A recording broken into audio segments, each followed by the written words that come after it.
dictateur. Macky non au troisième mandat. Macky Sall le dictateur. Macky Sall le criminel. Macky Sall le dictateur. Oui, je m'appelle Mohamed Gueye. Nous sommes réunis aujourd'hui devant la Maison Blanche pour protester contre la dictature de Macky Sall et justement les violences qui se passent au Sénégal. Et nous aimerions justement que cela cesse parce que ce que l'on a donné à Macky Sall, il ne faut pas qu'il nous rende un pays en guerre. Donc on aimerait tout simplement lui dire qu'il ne doit pas faire pire que Wade ou bien pire que Abdou Diouf. Donc nous lui demandons tout simplement de renoncer au troisième mandat, d'organiser des élections transparentes et de cesser toute violence dans le pays.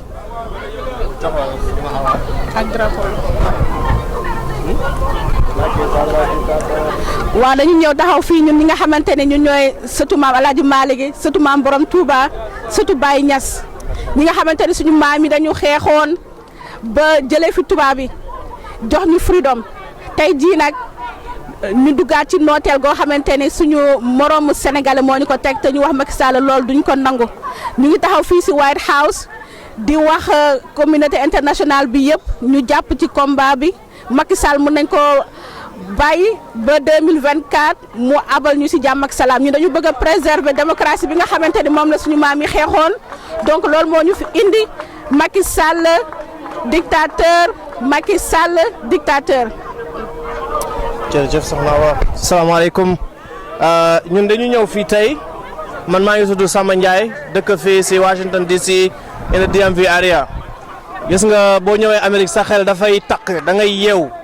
ndaxte nit doomu aadama dafa war a dund am droit nekk di dem di dox di dund di ñëw Macky Sall nag daf ñu fekk ak suñu dëkk boo xam ne dafa nekk di dox tuuti moom mu arrêté dëkk bi ba mu nekk si stop Macky Sall dafa ñëw fekk Sénégal mu nekk état de droit mu jël droit sànni fële def boppam buur Macky Sall yàlla suñu borom subhanahu wa taala su ñëwoon biir Sénégal Macky Sall dina jóg taxaw ni damay xeex ak yow ne ko yow sax dama lay def si kaso bi ndax li ngay wax àndul ak man samay mbébét Macky Sall yow benn nit cundu nga Sénégal bëri nit ñu nekk war lan 17 millions 16 millions waa ñun Sénégal ni ñu bëree yow Macky Sall yow képp nga bëgg a yàq suñu dëkk nit dafay am xel nit dafay am xalaat nit dafay gëstoo nit dafay xalaat ni benn bis dina ñëw ñu gasal la kàmb def la si biir yow kese ak sa bopp Macky Sall xam man yaakaar ma ni Macky Sall am na xel moo tax damay ñaan suñu armée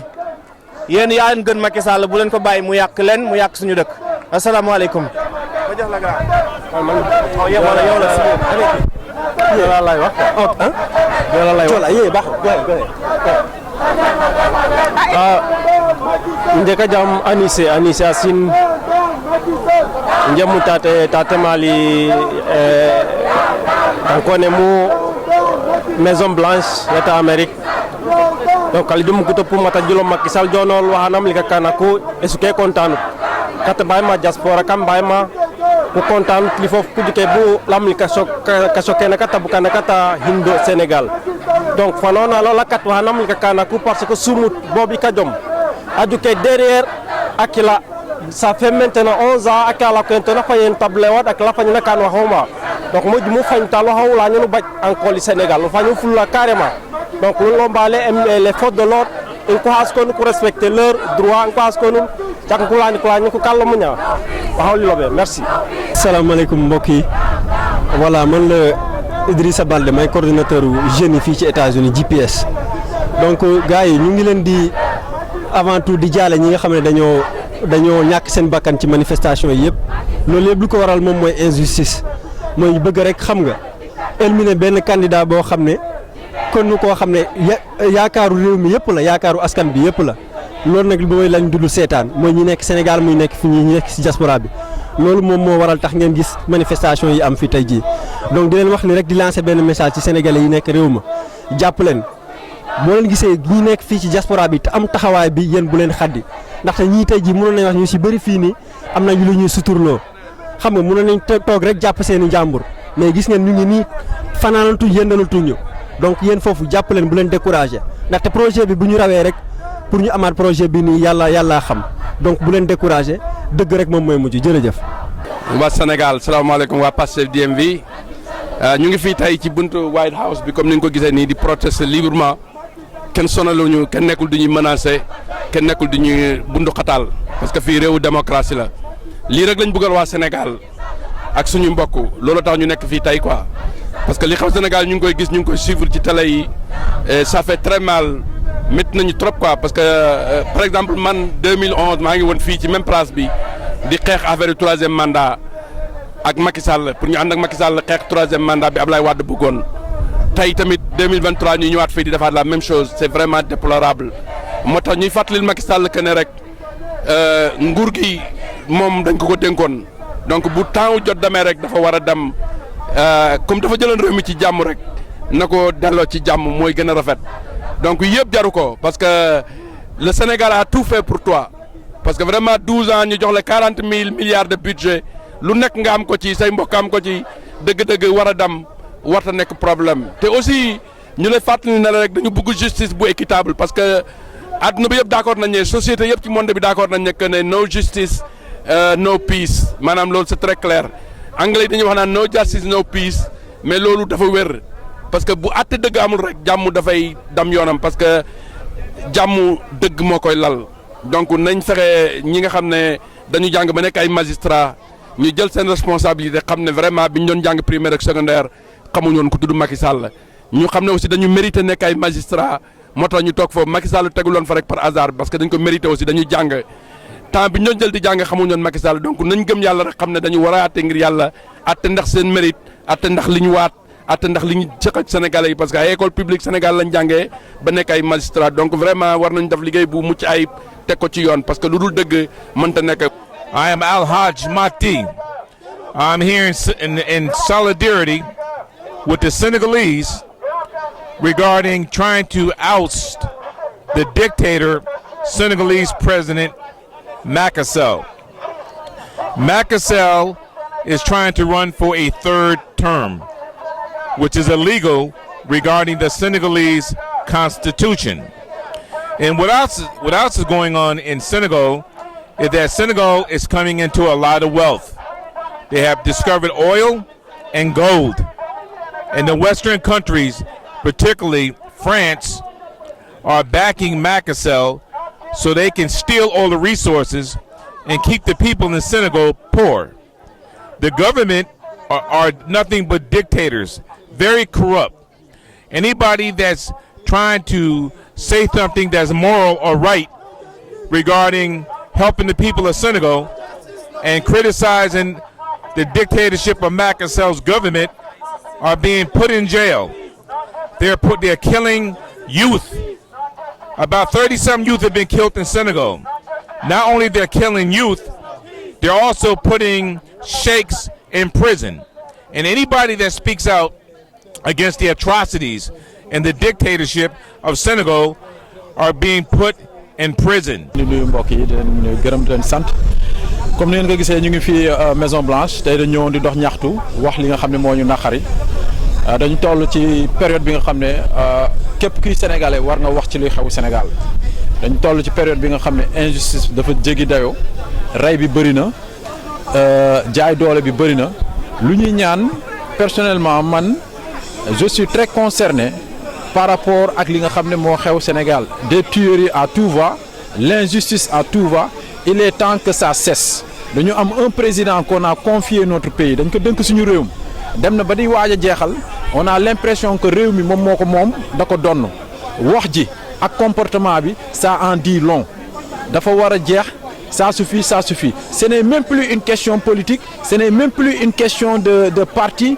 c'est une question de dignité une question de liberté une question de respect des droits humains moo tax ñi koy laaj Macky Sall doit démissionner tout simplement pour la stabilité du pays pour la paix du pays et pour le bien-être de tous Sénégalais que ça soit les Sénégalais de l'intérieur ou de l'extérieur wax ji nag du gudd dañuy ñaxtu ba keroog Macky du ñu jox lu ñu bëgg ñii am lu ñu bëgg mooy lan delloo ci xel yi mu génn le respect minimum bi nga xam ne war na ko mën a am ci sénégalais yi ko dënk suñu réew mooy mu génn dalal citoyens yi wax leen ni li xew ni exprimer wu wax sa désolation ñi mën a comprendre mais toog mel ni yow ay mala lañ la dënk mel ni ay mala nga yor Sénégal donc tu n'en as rien à foutre kenn déggu lu mu wax te fu mu ne nii bu doon dafa am un acte terroriste bi nga xam ne xew na France ñu ne fa ñaari tubaab ñoom ñëpp président africain yëpp génn di tweet aujourd'hui on est à pratiquement 20 Sénégalais qui sont morts qui sont assassinés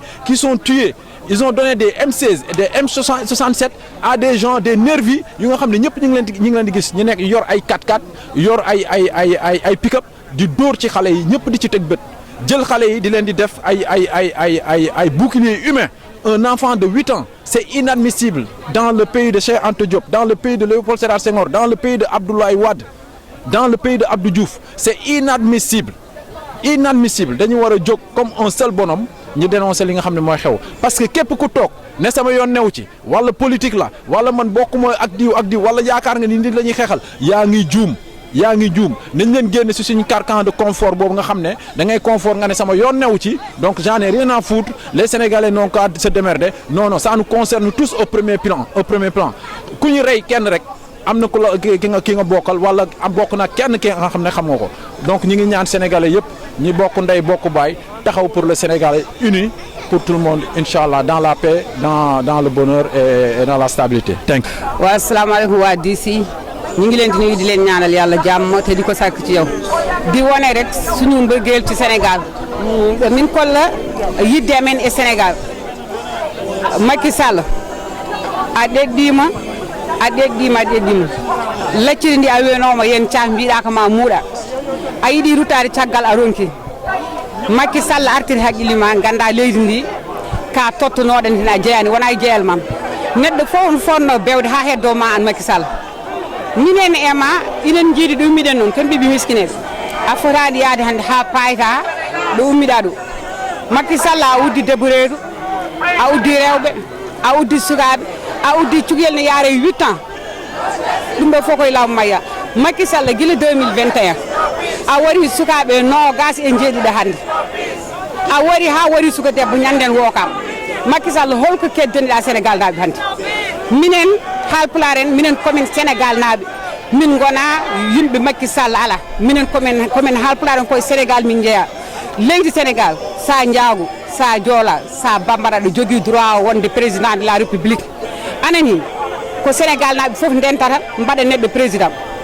ala foof banggue Sénégal bawɗo rendude hannde wanma président hanti Macky Sall hulla Allah a yalte ɓerɗe Sénégal naaɓe a wonta yiɗede a wari a rufi ƴiƴam a bonni aduna sukaɓe ɓay koyɗe mumen taƴama ɓay juuɗe mumen taƴama ɓay guite mumen boni a hoyni policier ji a hoyni gendarmerie en a faami ɗo sukaɓe jahata handirde gendarmerie jaaha duppa police ɗum koye mata jeeya faculté ji udde a faami aɗa wonde yimɓe jasɓe oɗo Ahmed Khalifa Niass anani ala ko ɓuurimo jaasa ko mawɗo jaasa a faami o no wiine kadi seigne Mansour Sy Djamil kamɓe fof nandi biyowomo ya fi ya war anani de hande kamɓe fof ɓe natti ala e mabɓe fof garowo wima yaar walluma e bone ma Macky Sall ya hiƴaɗa e bone ma wa aleykum salam wa rahmatullahi wa barakatuh.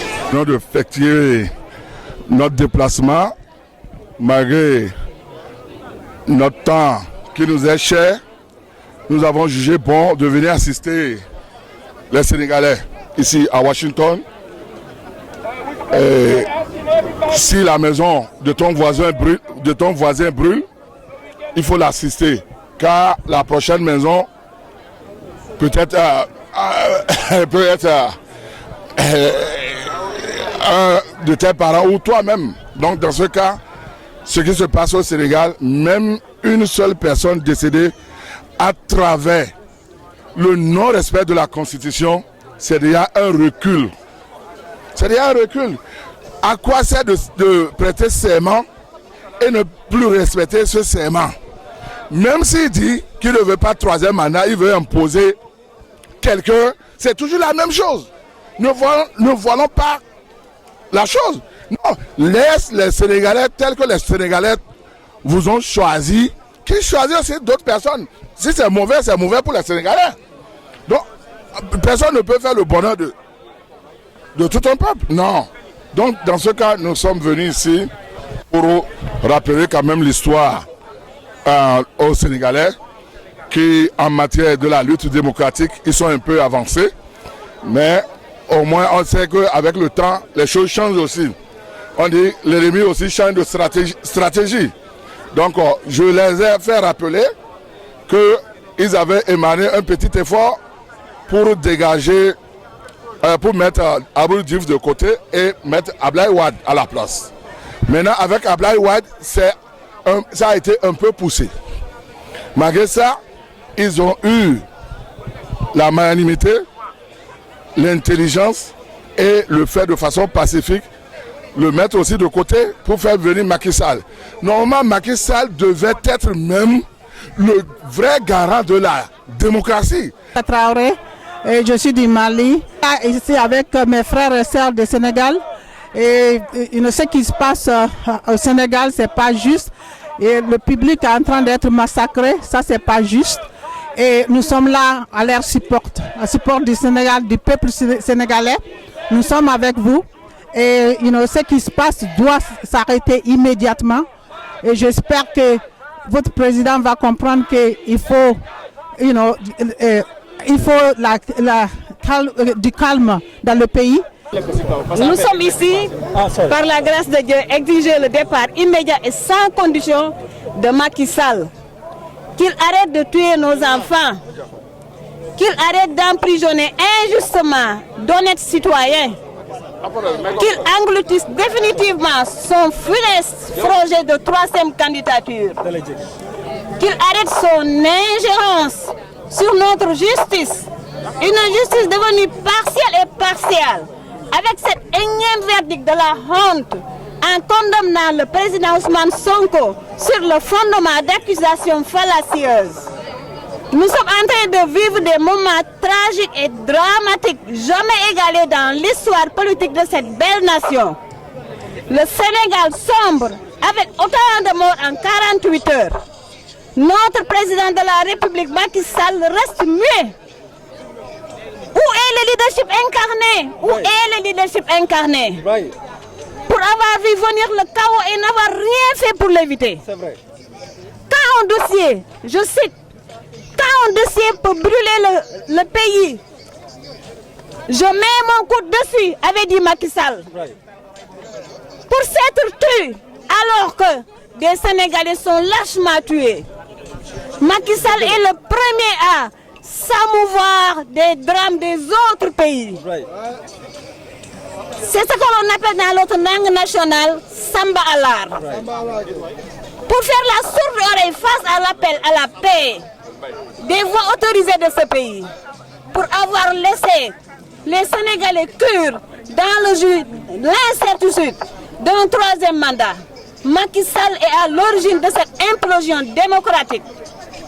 Qu'il arrête de faire croire aux médias occidentaux que la société sénégalaise est divisée. Merci, Maman Khadi.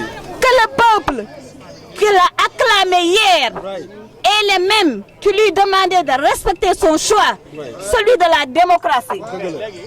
Pour tous ces éléments, je voulais juste rappeler que le Sénégal appartient aux Sénégalais. Il n'est ni à Macky Sall, ni à ses ministres. Mais le mien, le tien et le nôtre. Je vous remercie de votre attention. No justice, no peace! No justice, no peace! No justice, no peace! No justice, no peace! No justice, no peace!